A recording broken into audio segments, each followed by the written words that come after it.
સર્વ વૈષ્ણવોને જય શ્રી કૃષ્ણ. પ્રભુ નંદ કુમારો ને સ્વામીને વૃષભાનુજા કૃતાર્થોહમ કૃતાર્થોહમ કૃતાર્થોહમ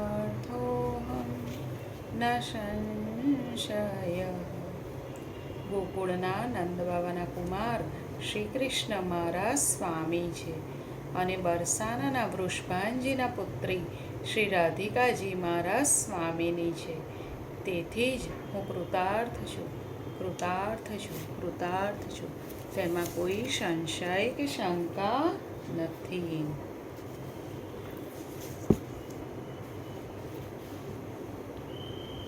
અગાઉ આપણે જોયું કે જ્યારે શ્રી રાધા પ્રેમ સરોવરમાં સ્નાન કરવા ગયા, આ સમાચાર કંસને મળ્યા તો કંસે વિચાર્યું કે આ સારો મોકો છે.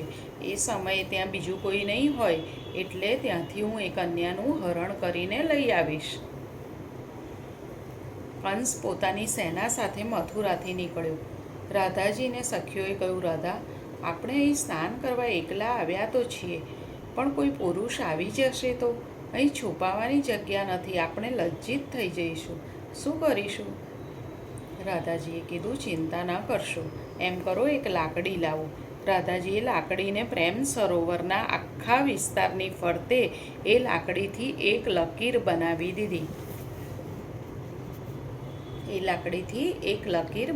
દીધી. કહ્યું, આ મારી રેખાની અંદર જે કોઈ પુરુષ પ્રવેશ કરશે તે જ સમયે તે ગોપી બની જશે. રાધાજીએ શું કર્યું? લાકડીથી પ્રેમ સરોવરના આખા વિસ્તારની ફરતે લકીર બનાવી દીધી અને કહ્યું, આ મારી રેખાની અંદર જે કોઈ પુરુષ પ્રવેશ કરશે તે જ સમયે તે ગોપી બની જશે. કંસ આવ્યો. સૈન્યને પાછળ ઊભા રહેવાનું કહ્યું. રાધાજીને લઈ જવા માટે હું એકલો જ પૂરતો છું. આવો વિચાર કરીને જેવો તે પ્રેમ સરોવરની હદમાં પ્રવેશ્યો કે તરત જ તે સ્ત્રી બની ગયો. વિચાર કરવા લાગ્યો, મને આ શું થયું? હું આવો કેમ બની ગયો? તે જ સમયે રાધાજી અને સખીઓ સ્નાન કરીને આવી. તેમણે જોયું કે એક ભયંકર સ્વરૂપવાળી વ્યક્તિ સ્ત્રીના કપડાં પહેરીને બેઠી છે. સખીઓને થયું, શું આ પૂતના તો પાછી નથી આવીને? સખીઓએ તો તેને જોર જોરથી થપાટો મારી. કહેવાય છે કે 6 મહિના સુધી એને ત્યાં રાખીને સખીઓએ એની પાસે ગોબરના છાણા થપાવ્યા. 6 મહિના સુધી આવું કામ કરીને કંસ એવો થાક્યો કે ન સૂઈ શકે ન બેસી શકે. રડતો રડતો વૃષભાનજી પાસે ગયો. વિનંતી કરી કે કૃપા કરીને તમારી કન્યાને કહો કે મને ફરીથી રાજા બનાવે, નહીં તો મથુરા ઉપર ઉત્પાત થઈ જશે. વૃષભાનજીએ રાધાજીને બોલાવીને વિનંતી કરી, રાધા, જુઓ, આ મથુરાનો રાજા છે. રાજા નહીં હોય તો રાજ્યમાં ઉત્પાત થઈ જશે. આપ કૃપા કરીને તેને જેવો હતો તેવો રાજા બનાવી દો. રાધાજી સમજી ગયા કે આ જ કંસ છે. એ મારા સ્વામીને બહુ દુઃખ આપવાનો છે. તેમણે કંસને કહ્યું, જો આજે તો હું તને જેવો હતો તેવો બનાવી દઉં છું, પરંતુ જો તું ફરીથી કોઈ વાર આ વ્રજમાં પગ મૂકીશ અને ફરી જો ગોપી બની જઈશ તો યાદ રાખજે, કદી પણ પાછો પુરુષ બની શકીશ નહીં, કોઈ જન્મે પણ નહીં. એ દિવસ પછી કંસે કોઈ દિવસ વ્રજમાં પગ મૂકવાની હિંમત કરી નહીં. એક દૈત્યોને મોકલ્યા. જ્યારે એને ખબર પડી કે મને મારવાવાળો આ કૃષ્ણ છે, ત્યારે અક્રૂરજીને મોકલીને કૃષ્ણને મથુરા બોલાવ્યા, પણ પોતે વ્રજમાં જવાની હિંમત કરી નહીં. આમ રાધાજી પ્રભુની રક્ષા પણ કરે છે. ભગવાનની એ આહ્લાદિની શક્તિ છે. પટરાણીઓ પૂછે છે, માં, એ બતાવો કે રાધા અને કૃષ્ણનું પહેલું મિલન ક્યાં થયું હતું? રોહિણીજી કહે છે, એક દિવસની વાત છે. રાધા અને કૃષ્ણ બંને બહુ નાના હતા. સાંજના દિવસો ચાલી રહ્યા હતા. રાધાજીએ સખીઓને કહ્યું, કે ચાલો બાગમાં જઈએ અને સાંજી માટે ફૂલ લઈ આવીએ. બધા વાટિકામાં ફૂલ લેવા આવ્યા. ફૂલ તોડી રહ્યા છે. સખીઓ ફૂલ લેતી લેતી આગળ નીકળી ગઈ, પણ રાધાજી જેવા ઝાડીમાંથી ફૂલ લઈને બહાર આવવા નીકળ્યા કે તેમની સાડીનો પાલવ ઝાડીના કાંટામાં ફસાઈ ગયો. કેમેય કરતાં નીકળે જ નહીં. રાધાજીએ સખીઓને બોલાવી, હે ચંદ્રાવલી, હે વિશાખા, હે લલિતા, જુઓ મારો સાડીનો પાલવ ઝાડીમાં ઉલઝી ગયો છે, આવીને સુલઝાવી દો. રાધાજી બૂમો પાડતા રહ્યા, પણ સખીઓ એટલી દૂર નીકળી ગઈ હતી કે કોઈએ રાધાજીની બૂમ સાંભળી નહીં. રાધાજીની આંખમાં આંસુ આવી ગયા. અરે, આ સખીઓ કેવી છે, કેટલી દૂર ચાલી ગઈ, અહીં કોઈ નથી. એટલામાં ઝાડીમાં કોઈના ચાલવાનો અવાજ આવ્યો. રાધાજી ચોંક્યા. કોણ છે? જોયું તો પિત્ત રંગનું પીતાંબર પહેરેલ એક સુંદર બાળક છે. તેના હાથમાં મુરલી છે, માથે મોર મુકુટ છે. રાધાજી તો એ મંદ મંદ સ્મિત કરતા પોતાની પાસે આવેલા બાળકને જોતા જ રહી ગયા. એમને થયું કે જેને માટે મારો જન્મ થયો છે, જેને માટે હું બની છું, આજે એ જ મારી સામે આવી ગયો છે. જેની સેવા માટે મેં જન્મ લીધો છે, એ આજે મારી સામે છે. ટગર ટગર જોઈ જ રહ્યા છે. તેમના મુખારવિંદ ઉપરથી દ્રષ્ટિ હટતી જ નથી. પ્રભુ આગળ આવ્યા, રાધાજીનો પાલવ ઝાડીમાંથી બહાર કાઢ્યો અને મંદ મંદ સ્મિત કરતાં કરતાં ઝાડીમાં અંતર્ધ્યાન થઈ ગયા. રાધાજી ચારે બાજુ શોધવા લાગ્યા. અરે, મારા પ્રભુ ક્યાં ગયા, ક્યાં ગયા? એટલામાં સખીઓ આવી ગઈ. અરે રાધે રાની, શું થયું, કેમ બૂમો પાડતા હતા? મારો પાલવ ઝાડીમાં ફસાઈ ગયો હતો, લાવો હું બહાર કાઢી દઉં. અરે, હવે જરૂર નથી, પાલવ બહાર નીકળી ગયો છે. ભલે, ચાલો હવે જઈએ. રાધાજી અને સખીઓ ચાલતા ચાલતા બરસાના આવી રહ્યા હતા. બધી સખીઓ વાત કરી રહી હતી, પણ રાધાજી ક્યાંક ખોવાયેલા હતા. સખીઓ પૂછે છે, રાધેજુ, જ્યારે આપ ઘરેથી નીકળ્યા ત્યારે જુદા જ લાગતા હતા, અને હવે પાછા જાઓ છો ત્યારે લાગે છે કે જાણે કોઈ બીજી જ વ્યક્તિ છો. કહો તો ખરા, આપની સાથે આવું શું થઈ ગયું છે? એવું તો શું થયું કે આપ ક્યાંક ખોવાયેલા હોવ તેવું લાગે છે? આપની આંખોમાંથી અશ્રુધારા વહી રહી છે.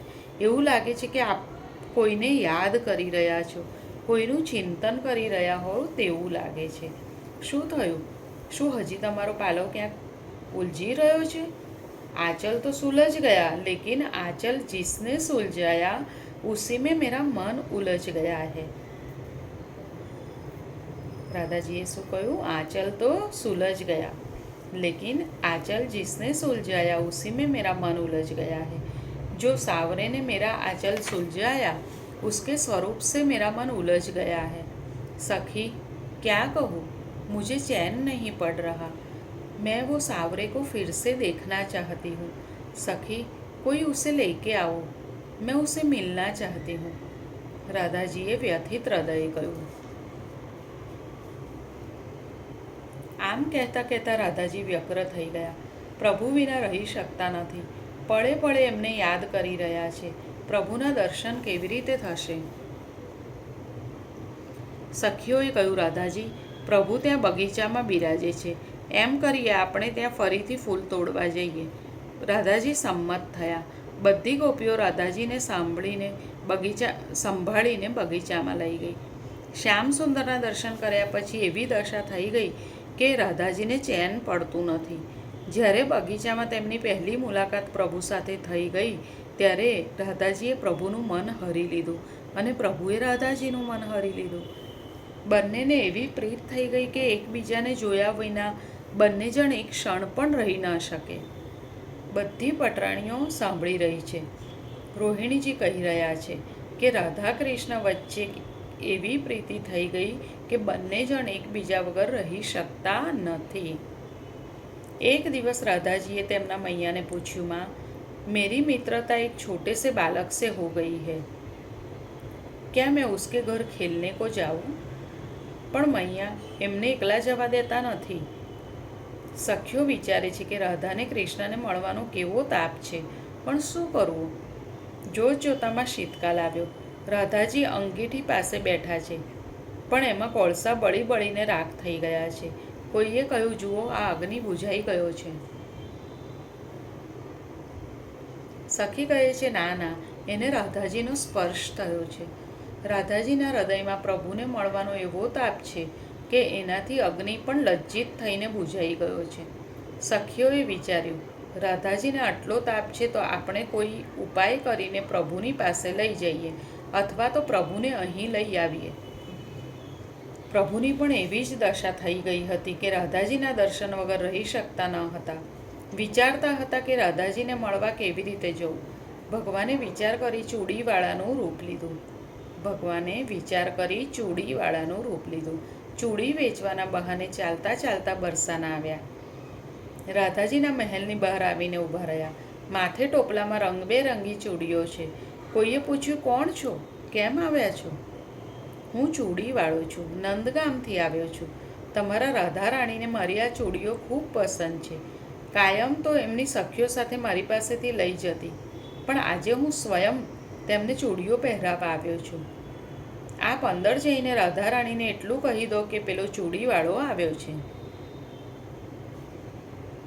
દ્વારપાળ પૂછે છે, તમારો પરિચય શું છે?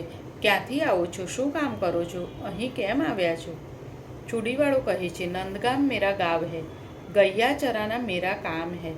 वो कीर्ति कुमारी को कह दो, हम और कोई नहीं, हम तो वृषभान की लली के गली के गुलाम हैं. हम तो वृषभान की लली की गली के गुलाम हैं और वही वृषभान नंदिनी की सेवा करने को आए हैं.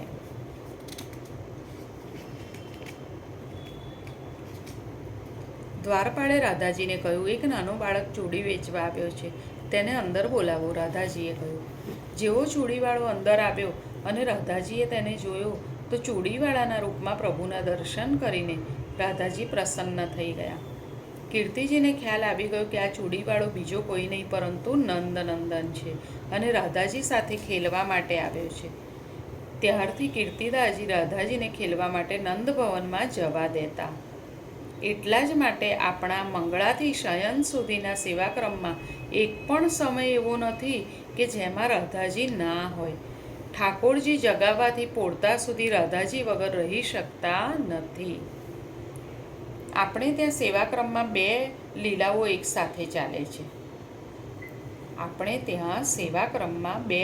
એકસાથે ચાલે છે. એક નંદાલયની લીલા અને બીજી નિકુંજની લીલા.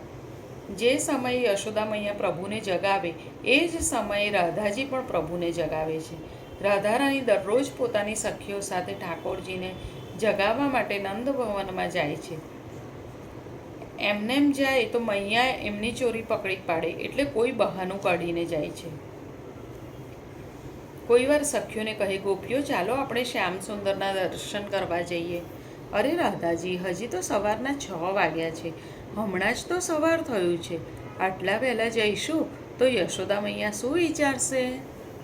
કહેશે કે તમારે કંઈ કામકાજ નથી, સવારમાં અહીંયા આવી ગયા છો. જવા માટે કોઈ બહાનું શોધવું પડશે.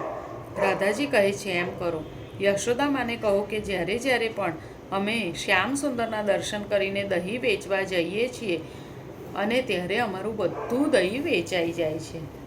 માટે અમે નિયમ કર્યો છે કે દહીં વેચવા જઈએ ત્યારે પહેલાં શ્યામ સુંદરના દર્શન કરીને જઈએ, જેથી અમારું દહીં વેચાઈ જાય, બોણી પણ સારી થાય અને આખો દિવસ સારો જાય. આવું બહાનું વિચારીને સખીઓ રાધાજીને લઈને નંદભવનમાં આવી. હજી તો સવાર થઈ છે. મૈયા પ્રભુને જગાવી રહ્યા છે. વારંવાર જાગવા માટે વિનંતી કરે છે, પરંતુ પ્રભુ જાગતા નથી. મૈયા કહે છે, લાલા, જો તારી બધી ગાયો જાગી ગઈ છે, આ પક્ષીઓ પણ જાગી ગયા છે, જાગીને કૃષ્ણ કૃષ્ણ બોલી રહ્યા છે. ગાયો તારી પ્રતીક્ષા કરી રહી છે. ક્યારે તું જાગે અને ગૌશાળામાં જઈને તેમને વહાલ કરે. પણ પ્રભુને એવી નીંદર આવે છે કે તેમના નેત્રો ખુલતા જ નથી. યશોદા મૈયા કહે છે, રોહિણી, દેખ, આજે લાલો જાગતો જ નથી. એમને ક્યાં ખબર છે કે પ્રભુ આજે કોનાથી જાગવાના છે. રોહિણી મૈયા પણ જગાવવાનો પ્રયત્ન કરે છે. લાલા, જો સવાર થઈ ગઈ છે, ભોર ભઈ હે, સૂરજ ઉગી ગયો છે, હવે તો જાગ. પણ પ્રભુ જાગતા નથી. આટલામાં શું જોયું? શું થયું? ગોપીઓ આવી, સાથે રાધા રાણી પણ આવી. અરે, આમ સવાર સવારમાં કેમ આવ્યા છો? मैया, आज तो हम तुम्हारे लाला के मुख के दर्शन करने आए हैं। गोपियों जवाब आप्यो, मुख देखन को मैं आई, लाल को मुख देखन को मैं आई। कल मुख देख गई दधी बेचन, जात ही गयो बिकाई, लाल को मुख देखन को आई। मैया, શું કહીએ? આટલા દિવસથી દહીં વેચવા જઈએ છીએ, પણ કોઈ દહીં લેતું જ નહોતું. જ્યારે કાલે લાલાનું મુખ જોઈને દહીં વેચવા ગયા ત્યારે બધું દહીં તરત જ વેચાઈ ગયું. તેથી અમે આજે એકલા નથી આવ્યા, પણ સાથે રાધાને પણ લઈ આવ્યા છીએ. મૈયા તો રાધાજીને જોઈને એટલા પ્રસન્ન થઈ ગયા કે તેમને પોતાની ગોદમાં બેસાડ્યા. કહે છે કે રાધા, મારો કનૈયો તારી સાથે રોજ ખેલે છે ને, આજે જો ને મારાથી જાગતો જ નથી. એમ કરો, તમે બધા જઈને તેને જગાવી દો ને હું મારા બીજા કામ કરી લઉં. કોઈ વ્યક્તિ બીમાર હોય તો એને એ જે વસ્તુ ભાવતી હોય તે જ વસ્તુ ડૉક્ટર એને ખાવાની કહી દે તો પછી એને શું જોઈએ? રાધાજી જેને માટે આવ્યા હતા તે જ કામ મૈયાએ તેમને સોંપી દીધું. તમે લાલાને જગાવો અને હું મારા બીજા કામ કરી લઉં. જેવા યશોદાજી બહાર ગયા કે બધી સખીઓ અને રાધાજી ચૂપચાપ શ્રી ઠાકોરજીના ભવનમાં પ્રવેશ કરી ગયા. લલિતાજીને બહાર બેસાડી દીધા, હાથમાં બીન આપ્યું. લલિતાજી સુંદર બીન બજાવી રહ્યા છે. રાધાજી, ચંદ્રાવલીજી અને વિશાખાજીએ અંદર પ્રવેશ કર્યો. સુંદર સફેદ બિછાવટવાળી શૈયા ઉપર શ્રી ઠાકોરજી પોડ્યા છે. સુંદર સફેદ બિછાવટવાળી શૈયા ઉપર શ્રી ઠાકોરજી પોડ્યા છે. મુલાયમ રેશમી દુલાઈ ઓળી છે. દુલાઈ એવી પાતળી છે કે શ્રી ઠાકોરજીના પૂરા અંગના દર્શન થઈ રહ્યા છે. બે ઘડી તો બધા પ્રભુના મુખારવિંદને ટગર ટગર નિરખી જ રહ્યા. ચંદ્રાવલી કહે છે, શ્યામ સુંદર જાગો, જુઓ તો ખરા, આપને જગાવવા કોણ આવ્યું છે? એકવાર જોઈ લો. પણ પ્રભુને એટલી નીંદર આવે છે કે જાગતા જ નથી. ચંદ્રાવલીજી કહે છે, આપણા શ્યામ સુંદર એમ નહીં જાગે. તેમના નેત્ર છે એ કમલ છે. રાધાજીએ કર્ણમાં એ સુવર્ણના કુંડલ ધર્યા છે. એ સૂર્ય છે. જો સૂર્ય ઉગે તો કમળ ખીલે ને. જ્યારે રાધા રાણી પ્રભુ પાસે આવશે અને એમણે કર્ણમાં ધારણ કરેલ કુંડલનો પ્રકાશ તેમના નેત્રો ઉપર પડશે ત્યારે એ કમળ ખીલશે. માટે હે રાધા રાણી, આપ પ્રભુને જગાવો. રાધાજી પ્રભુની પાસે પધાર્યા. બારીમાંથી એ જ સમયે સૂર્યનું કિરણ પણ આવ્યું. એ રાધાજીના કર્ણના કુંડલ ઉપર પડ્યું અને રાધાજીના કુંડલનો પ્રકાશ પ્રભુના નેત્ર ઉપર પડ્યો. જેમ સૂર્ય ઉગીને કમળ ખીલે તેમ જેવો પ્રભુના નેત્ર કમળ ઉપર રાધાજીના કુંડલનો પ્રકાશ પડ્યો કે ઠાકોરજીના નેત્ર કમળ ધીરે ધીરે ખુલવા લાગ્યા. આપના નેત્ર ખુલે તે પહેલાં રાધાજીએ શું કર્યું? પોતાના નેત્રનું કાજળ લઈને શ્રી ઠાકોરજીના ગાલ ઉપર લગાવી દીધું. પોતાના અધરનું પીક લઈને પ્રભુના મસ્તક ઉપર લગાવી દીધું. પ્રભુ જાગ્યા. જોયું તો બધી સખીઓ પોતાને જગાવવા આવી છે. બધાને જોઈને લજ્જિત થઈ ગયા. એટલામાં રાધાજી દર્પણ લઈને પધાર્યા. કહે છે, શ્યામ સુંદર, જરા દર્પણમાં આપનું મુખ તો જુઓ, કઈ લીલા કરીને પધાર્યા છો? જેવું પ્રભુએ પોતાનું મુખ જોયું તો વધારે લજ્જિત થઈ ગયા. કહે છે, રાધેજુ, આ બધું તમે જ કર્યું છે. એટલામાં યશોદા મૈયા આવ્યા. જોયું તો કનૈયો રાધાજીથી જાગ્યો છે. બધી સખીઓ સાવધ થઈ ગઈ. મૈયા જુઓ, કનૈયો જાગી ગયો. મૈયા જેવા કનૈયાને લઈને ગયા અને કનૈયાને મંગલભોગ આરોગાવા લાગ્યા ત્યાં તો રાધાજી આવી ગયા. અરે મૈયા, જુઓ તો ખરા, આ તમારો લાલો કેવો ભૂલક્કડ છે. કાલે વૃંદાવનમાં ગયો હતો. ત્યાં એક મોટા કદમના વૃક્ષ નીચે બેઠો હશે અને પોતાની રત્નજડિત બંસીને ત્યાં જ મૂકીને ચાલ્યો આવ્યો હતો. એ તો સારું થયું કે હું ત્યાંથી પસાર થતી હતી અને મારી દ્રષ્ટિએ બંસી ઉપર પડી. મને થયું જરૂર આ બંસી કનૈયો જ ભૂલી ગયો હશે, એ હું લઈ આવી છું. લો. મૈયાને થયું આ રાધા કેટલી પ્યારી છે, મારા લાલાનું કેટલું ધ્યાન રાખે છે. લાલાની બંસી ખોવાઈ ગઈ હતી પણ શોધીને લઈ આવી. મારા લાલાની વહુ બનવા લાયક કોઈ હોય તો આ રાધા છે. અત્યારથી જ જાણે તેણે ઘરને સંભાળી લીધું છે અને મારા લાલાને પણ. લાલા, તું કાલે બંસી ભૂલીને આવ્યો હતો? હા મૈયા. એ બંસી કોણ શોધી લાવ્યું? રાધા. અરે વાહ રાધાજી, આપ બંસી શોધીને લાવ્યા? હા. તો રાધાજી, જ્યાં મેં બંસી મૂકી હતી ત્યાં મારા રત્નજડિત બાજુબંધ પણ મૂક્યા હતા, તે ક્યાં છે? રાધાજી વિચારે છે કે હું બંસી શોધીને લાવી અને ઉપરથી મારા ઉપર ચોરીનો ઇલ્ઝામ લગાવે છે. અરે કનૈયા, વહાં તો સિર્ફ બંસી ही थी. ના ના, મેં ત્યાં મારા કિંમતી રત્નજડિત બાજુબંધ પણ મૂક્યા હતા, ચરણોના નૂપુર પણ મૂક્યા હતા. જરૂર તમે એ બધું લઈ લીધું હશે. મેં તો એવું કાંઈ લીધું નથી. જો તમે નથી લીધા તો એ ત્યાં જ પડ્યા હશે. જુઓ, હું તો ભૂલક્કડ છું. રાધાજી, મને તો યાદ પણ નથી રહ્યું કે એ જગ્યા કઈ હતી. શું તમે મને એ જગ્યા બતાવી શકો છો જેથી હું મારી એ કિંમતી વસ્તુઓ લઈ આવી શકું? મૈયા કહે છે, હા હા રાધા, જલ્દી તું કનૈયાને વૃંદાવન લઈ જા. એ તો ભૂલી જશે અને કોઈ એ વસ્તુઓ લઈ જશે. કનૈયાને તો એટલું જ જોઈતું હતું અને રાધાજીને પણ. રાધાજી સંકોચ કરતા રહ્યા અને પ્રભુ એમનો હાથ પકડીને વૃંદાવનમાં લઈ ગયા. બંને ત્યાં જઈને ખૂબ ખેલ્યા, નૃત્ય કર્યું. મૈયાએ એક સખીને મોકલી, જો કનૈયાને શોધીને લઈ આવ, સ્નાનનો સમય થઈ ગયો છે. શું એક બાજુબંધ શોધવામાં આટલી વાર લાગે? સખીઓ વૃંદાવનમાં ગઈ. જુએ છે તો કનૈયો રાધા સાથે ખેલી રહ્યો છે. એને પોતાની સાથે લઈને નંદાલયમાં આવી. મૈયાએ સ્નાનની તૈયારી કરી રાખી છે. લાલાને સ્નાન માટે ભીતર લઈ ગયા. શ્રીઅંગ ઉપર ફૂલેલ લગાવ્યું. સખીઓએ ઉષ્ણ જલ તૈયાર કરીને આપ્યું. યશોદાજી સ્નાન કરાવવા તૈયાર થયા. એટલામાં એક ગોપી આવી. મૈયા, આપકો કઈ મિલવે કો આયા હૈ. મૈયાએ રાધાજી અને સખીઓને કહ્યું, રાધા, મારું એક કામ કરી દેશો? મારા નાનકડા કનૈયાને જરા સ્નાન કરાવી દેશો? આ ફૂલેલ લગાવ્યું છે, એ સુકાઈ જશે. બધાને એટલું જ જોઈતું હતું. મૈયા બહાર ગયા એટલે સખીઓ જળનો ઘડો લઈને શ્રી ઠાકોરજીના મસ્તક ઉપર રેડવા ગયા. તો ઠાકોરજીએ શું કર્યું? એ જ જળ લઈને ગોપીઓ ઉપર છાંટવા માંડ્યું. રાધાને અને ગોપીઓને પણ સ્નાન કરાવી દીધું. આજે અહીંયા સુધી રાખીએ. ફરી જલ્દી મળીએ. સૌને જય શ્રી કૃષ્ણ. રાધે રાધે.